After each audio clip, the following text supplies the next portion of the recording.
And good morning, Hoosier fans, and welcome to a victorious edition of Hoosier Morning After. This is Hoosier Morning After Iowa. I'm your host, Chad Schwarzkopf. Your Indiana Hoosiers go on yesterday afternoon to beat and sweep, yes, sweep, the Iowa Hawkeyes. Yesterday's score ending in 67-65. Getting that sweep, something the Hoosiers desperately needed. Definite resume booster, and going to help us in the postseason most definitely. And another interesting fact and an interesting thing that of the inconsistencies, something that has become consistent with these Archie Miller teams that are inconsistent, is that they consistently will sweep the top tier teams, at least one of them, in the Big Ten. We did that to Michigan State. They had a fantastic team. Something causes this team to get up for these big games against this big talent and obviously not show up for some of the other ones that are aggravating. But it was good to see that they finally close out a game that's close to the end. Was definitely a mixed bag as far as this game goes. It got very concerning at the beginning of the game when our starting lineup, which I'm starting to think needs to get shaken up a little bit because I went back through the plays and counted at least about 8 missed layups. Now, I'll give a little bit of an asterisk with that as well because I counted with those 8 blocked shots as well. And blocked shots, some of those maybe you could throw away, but they're going to be ill-advised layups.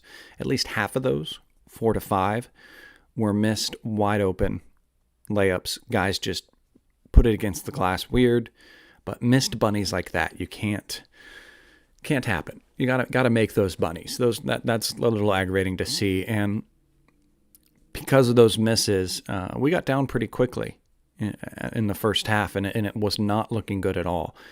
And thank goodness Archie did some good subbing there, and we got our young guys in. And the young guys were the ones that got us back in this game.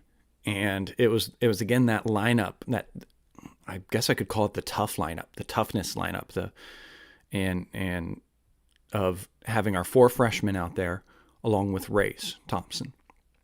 And the ball moves better. The offense just feels less congested. I just always feel when we have our starting lineup in there, those guys they dribble too much, and it just gets all congested within the paint, within the free throw line. Whereas with the freshmen out there, it definitely feels like the movement is there, the plays are crisper, and we get a little bit better open looks from that. Now, one stat that's interesting that I looked at afterwards, and probably wouldn't have even thought that looking at the game, a little concerning, I would say, is that the 3 freshman guards that we had in Leal, Galloway, and Lander, the only shots that they took were from 3. They had, they had 11 shots from 3 just amongst them and made 4. Not the greatest percentage, decent enough, but a little concerning, at least especially with Lander. I want to see him come in and do a pull-up or at least a dribble drive from him. And then same with Trey. Trey is known a lot more for his driving and his slashing to the basket, and he's able to do those crazy little scoop shots. Granted, again, I know Iowa has very good big guys down below, so those opportunities aren't going to be there when you have a player like Garza who's very aware when he's out there. And actually, let me see how many blocks he ended up with, because they were there ready for a lot of those. So they ended up with 5 blocks overall. Garza just having 1, obviously. So anyways, freshmen getting in there, getting things going, got us the lead going into half. And because of that lead going into half is the amount of points we won by. We were up by 2 going into half. We knotted Iowa in the second half, 34-34, and the freshmen won the game there then. Yeah, Armand and the guys closed it out at the end. That was a time I was very concerned. I don't know how you were feeling during the game at that point. Partially shouting to get the freshmen back in there. I know Twitter was ablaze with people calling for the freshmen to get back in there. But he stuck with those guys, and those guys handled things at the end like they needed to. And they stepped up as seniors should and upperclassmen should and won the game. Trace Jackson Davis kind of had a not so good first half. Again, shying away a little bit, again, as he does when he's playing against elite other big guys, shying away a little bit. But in the second half, he got more aggressive and did fantastic on the defensive board and offensive board. We did pretty well in rebounding overall in this game, and got it back. I mean, the end of the game, Indiana is down by 3, and Rob Fennessy's 3-point shot that he made at the 1:30 minute with a minute and 39 seconds left. He makes that 3-pointer to notch the score, which is just fantastic. Garza misses a free throw. Then Race makes a great jumper in the paint. Then Trace makes 2 free throws, very clutch at that point. And they knot the ball. And then obviously you've all seen the highlight many times. Franklin takes care of business at the end. Fantastic job by him. Great way to step up. Know that he's a big shot guy you can depend on to create something for himself there at the end. A little fake screen move by Race, and he finds a little bit of open space because Garza drops off to protect the drive, and his man still is trying to recover. Armand Franklin elevates and knocks it down. So good to see him step up there at the end and hit that shot to win it. Armand was definitely not 100% in this game. You saw when he came out, he looked stiff. His ankle was definitely bothering him. It's definitely going to be a nagging thing for him. Hopefully he can try to get over the hump with it, but ankles are tough things. They can feel great in 1 minute and then just wreck you another. I mean, Armand had 2 made baskets in the whole game. The game winner at the end, and another one at one point. Was 0 for 4 from 3. So he wasn't feeling it, at least on the offensive side. But on the defensive side, he did a fantastic job. He drew the Bohannon card a couple times, Wieskamp a couple times. Wieskamp was really kind of tearing us up, doing a fantastic job for the other team. But with great 6 rebounds and just 5 assists, Franklin was getting it done in other ways. And so don't let those points fool you of just 4 points. Obviously, they look a lot better because the last 2 were the last 2 of the game and were the ones that put IU ahead. But the effort by the guys was definitely there today. I saw everyone contributed. Everyone played within their wheelhouse. Jordan Geronimo came in, had some fantastic minutes, just makes himself available. Had a great dunk off of a steal with a kind of bad turnover by Iowa. And he's got a good awareness. And he's just ready to receive the ball when his number's called, and throw it down if it's open. Knows to pass it off if he needs to. He's not taking shots that he doesn't need to take. He even took a 3-point shot, which actually I'm fine with. Would love that to be in his repertoire. That would be fantastic to be something that he does. But it's definitely defense that won this game for us.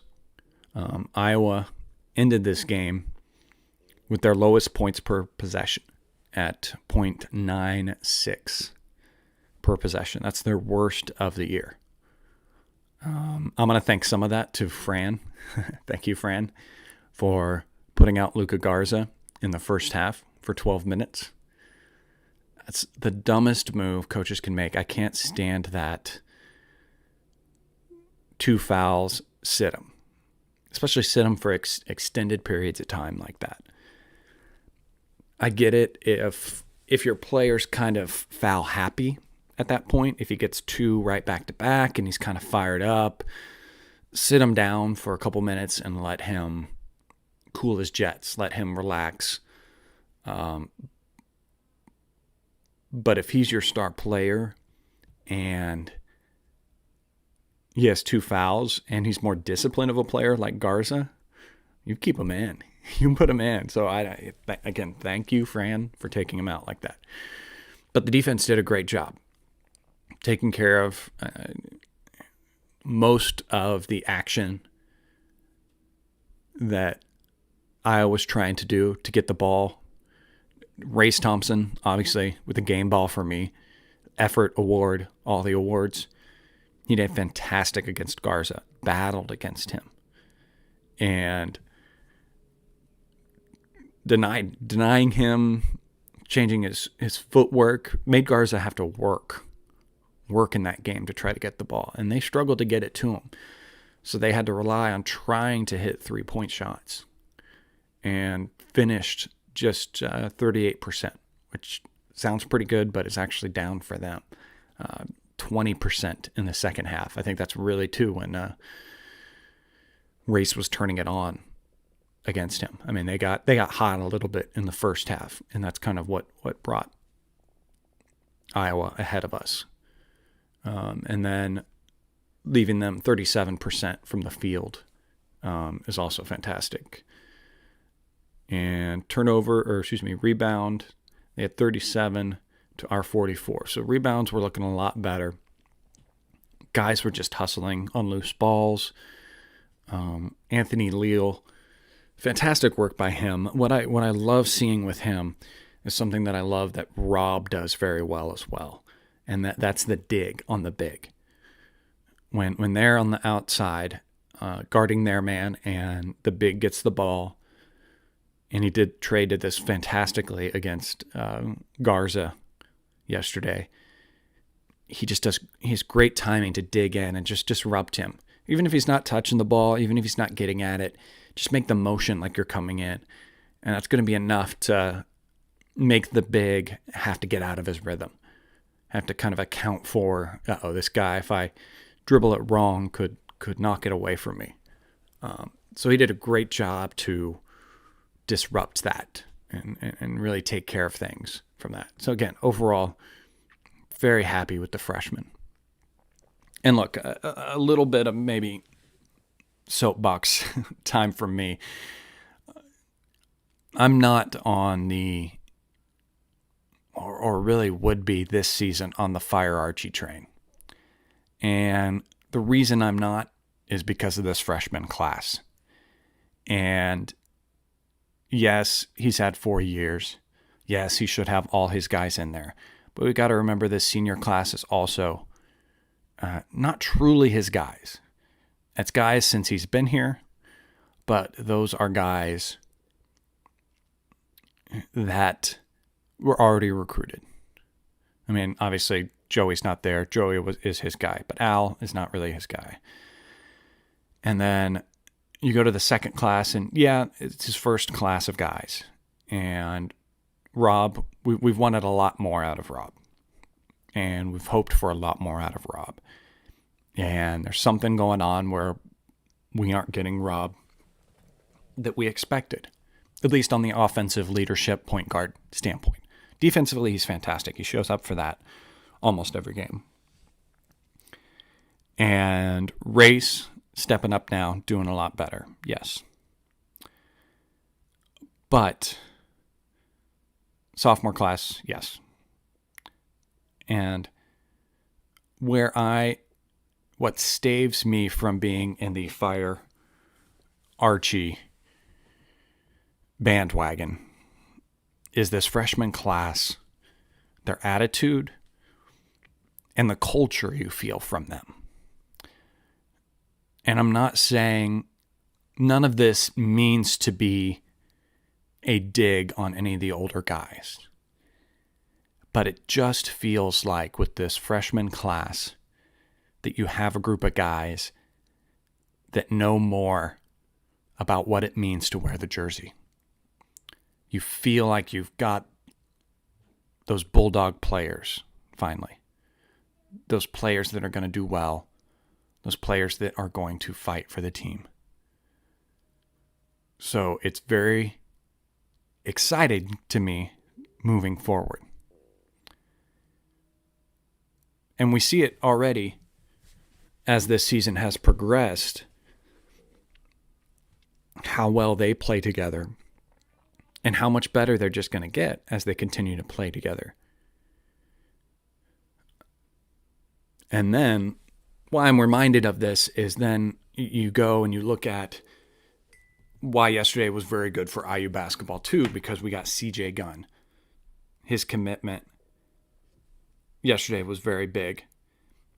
And he did an interview on YouTube right after he committed.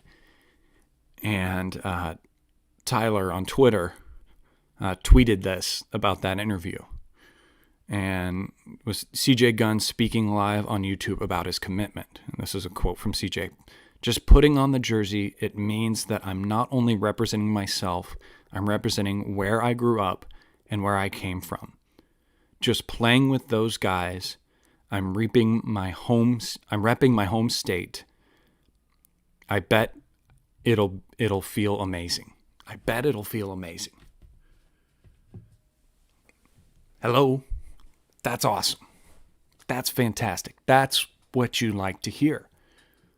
Those are guys that are excited to put on that jersey, excited to play for Indiana. And you're going to see things change the more and more guys that are on this roster that are like that. And you better believe, should any of these guys transfer, they know and will not call them pinstripe pants. You know they won't, because it means more to them. And that's going to get fight, and that's accountability that players like that bring to the rest of the team and the squad. So right there is why I am, and it sounds like I'm saying all this with a little bit of aggravation or how my tone is, but I say this out of happiness. Because what traditional IU fan does not get excited for attitude like that? That's fantastic. I'm ecstatic for the future of this program because of those types of players and because of the freshman players that are wearing them right now. So no, to me, don't fire Archie. Things have not been egregious enough. To me, it's all about nuance. And I could spend hours going through and breaking down the nuances. And people will call them excuses. Maybe in some cases, sure, you could call them excuses. But I might also call them nuances, because there's different situations that have come that have affected things. Yes, they affect other teams. And yes, you've got to be able to get through those. But nuances can cause things to go out of your own control. So I'm here for this team. I love this team. I love the future that this team holds. So I'm excited. I'm excited for the rest of the season. I'm excited to see what they do to build from here. This is again, another good launching off point. Another time that they need to step up and show that this is not a fluke. Don't do what you did the last time you won against Iowa and lose. We don't have to wait that long. Just 2 days away. And yet again, a weeknight 9 p.m. tip. IU plays Northwestern on Wednesday. Very winnable game. Should win. Come out with the aggression. Come out with the defensive intensity. Build on the success you already have. Christian Lander, you're doing fantastic. Keep it up, buddy. Keep building. Keep moving. Again, as a lot of people said going into this season, the ceiling of this team is closely tied to the success of that kid. And it is. And he's doing well. And he needs to continue to build. So, yeah. I think that's all we really need to cover in this episode. So, thank you for watching, everybody. Please like and subscribe to this video. Follow me on Twitter at General Chadwick. There you can ask questions that I'll try to answer on this show. We'll also find out information about the show and when I'm going live. Thank you to Bob Thompson for producing the music you hear on this show. I will be back the morning after the next game. Until then, guys, have a wonderful day and go Hoosiers.